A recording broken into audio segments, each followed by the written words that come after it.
Here is a road made for crossing the country, a new road of rails made for people to ride. Here is how this road is built, with a grunt and a heave and a swing, with the ring of shovels on stone, the ring of hammer on spikes. Clank, clink, clank. Men came from far away, to build from the east, to build from the west, to meet in the middle. They cleared the rocks and dug the tunnels. They raised the hammers and brought them down. 3 strokes to the spike, 10 spikes to the rail. Clink, clink, clink. Here your trip begins, at the depot, on the platform. The people here, the passengers, have packed and shipped and sold their things, all their things, everything. They have their tickets for a trip of a week, through the days and nights, across the wide country, down to the sea. Look for the train that will take you, the first train of the trip. Listen for the engine, for the mighty locomotive. She's waiting in the rail yard, ready for her work. Hear the clang of the bell, hear the huff of the engine. Her crew is bringing her out. Clang, clang, clang, clang, clang, clang. See a puff from her stack, a puff of smoke, a smudge in the sky. Clang, clang, clang, clang. Here she comes. See a puff, a smudge, a cloud. Woo, woo. A storm. Now comes the locomotive, the iron horse, the great machine, 50 feet and 40 tons. Wheels spinning, rods swinging, motion within motion, running down the track. She's bright in her paint and her polish, the pride of her company and crew. She pulls the tender and train behind her. She rolls up close to where you wait, all heat and smoke and noise. Hear the clear, hard call of the bell. Clang, clang, clang, clang, clang, clang. Hear the hiss in the spit of the steam. Hear the engine breathe like a beast. Huff, huff, huff. She carries the crew that makes her run. Brakeman, fireman, engineer. And in charge of them all, the conductor, the captain of the train. He cries, "All aboard! Step up, step quick." Up in the cab, the crew's making ready. The train's about to leave. Up in the cab, small as a closet, hot as a kitchen, it smells of smoke, hot metal, and oil. The fireman keeps the engine fed. He scoops and lifts and throws the coal from the tender to the firebox. It's hard work, hot work, smoke and cinders, ash and sweat. Hard work, hot work, but that's a fireman's life. He tends the fire, that boils the water, that turns the water into steam. Then the engineer, the hogger, pushes forward the Johnson bar. He blows the whistle as a warning. 2 toots to say, this train's about to go. He pulls the throttle lever. He opens the throttle, not too much, not at first, or the wheels would spin on the tracks. Easy, easy. He releases the steam. It pushes, pushes. Through the pipes, it goes to do its work. It pushes the pistons, which push and pull the rods. The rods, they swing and rise and fall, and make the drive wheels turn.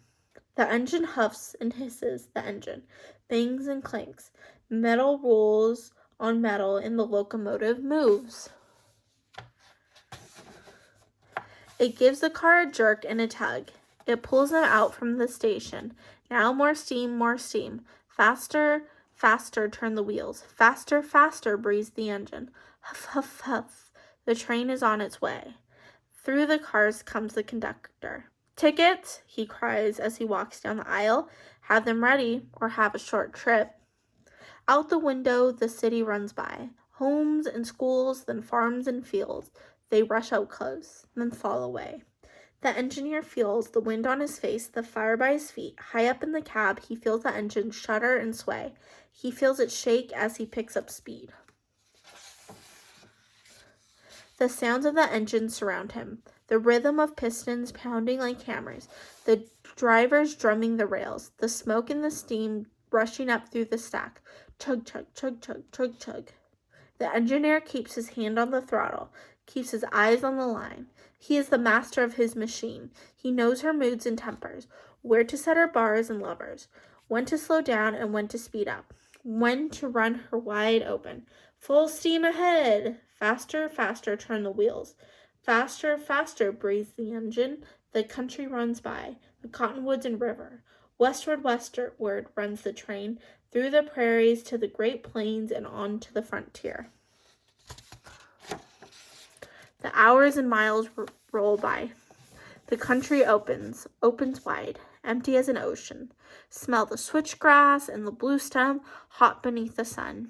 Here the bison used to roam, by the hundreds, by the millions. Here the Cheyenne lived, the Pawnee, the Arapaho.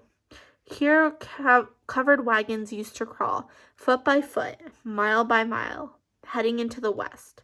The railroad and all the men who built it, they have changed it all.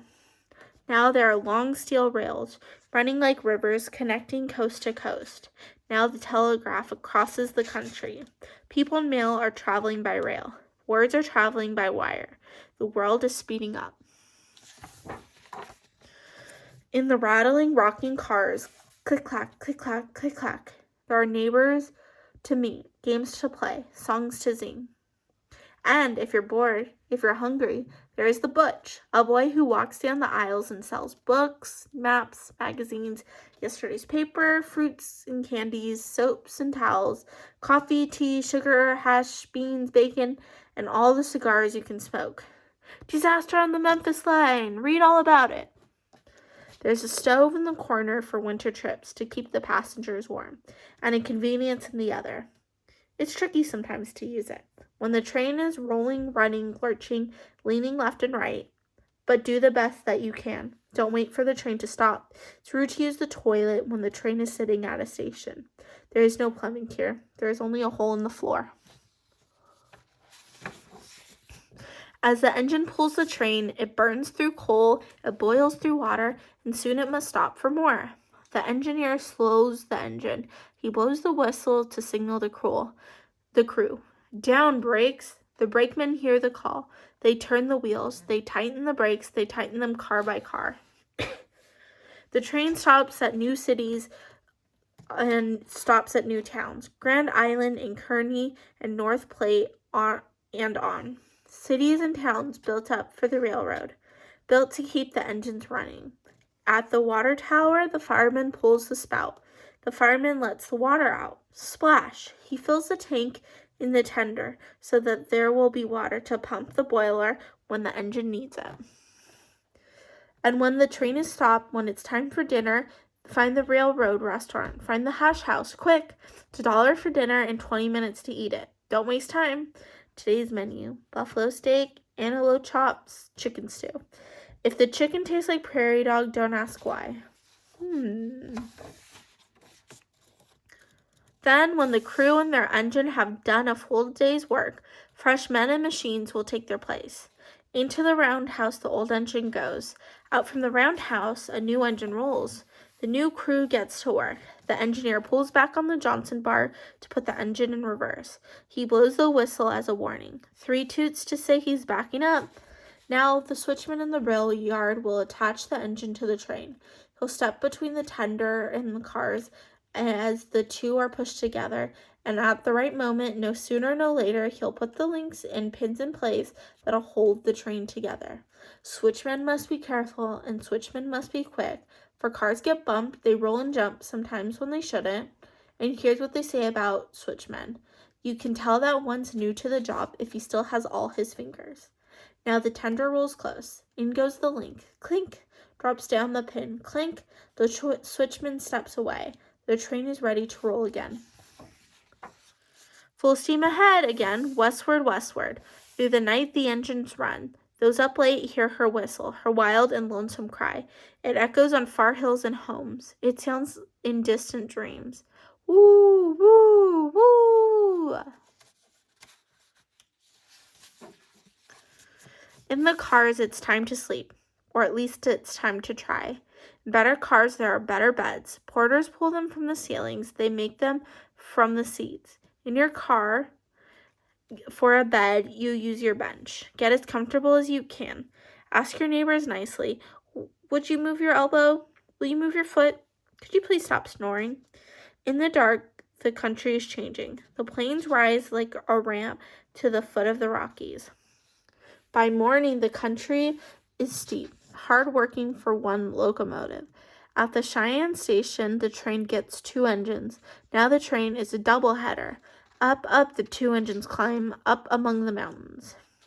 But see how well the train's path was chosen. The mountains stay to the left. The mountains stay to the right. The train never meets them head-on. It wins between, it weaves among, instead of climbing over. Still, up, up, the 2 engines chug. Working together, they make the grade. They make it to the Sherman station. It may not look or feel so high, but like the top of a hill or a mountain peak, but this is the highest point on the line. West of here, the country dips and drops again. West of here, 1 engine will do. Slow trains to 4 miles per hour, crossing bridge. Now the country is rugged.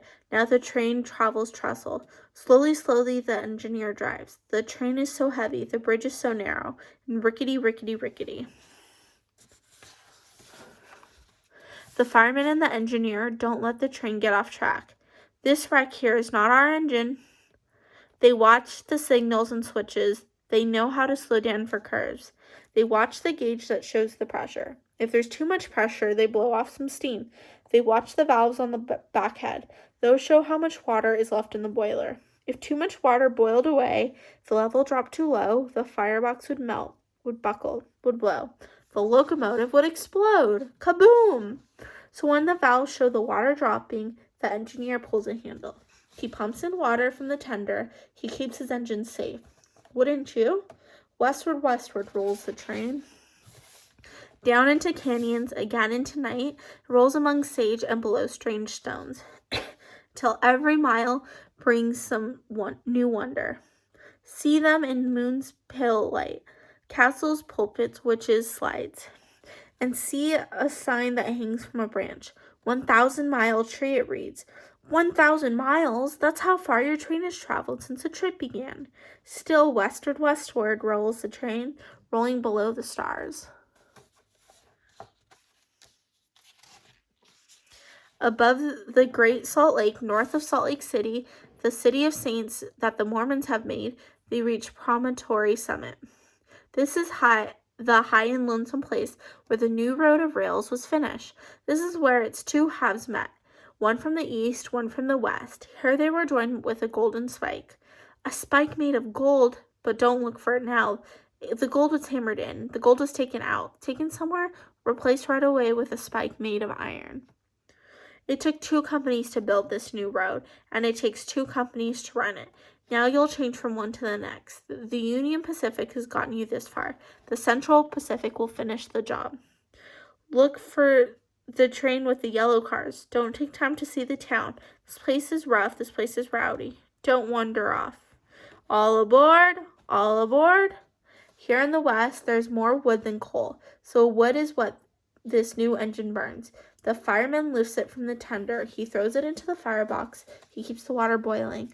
Then the engineer sends the train on its way out from the station. Through the Great Basin, a bleak and silent land, silent except for the huff and the bang and the hiss of the engine, the click and the clack of the cars.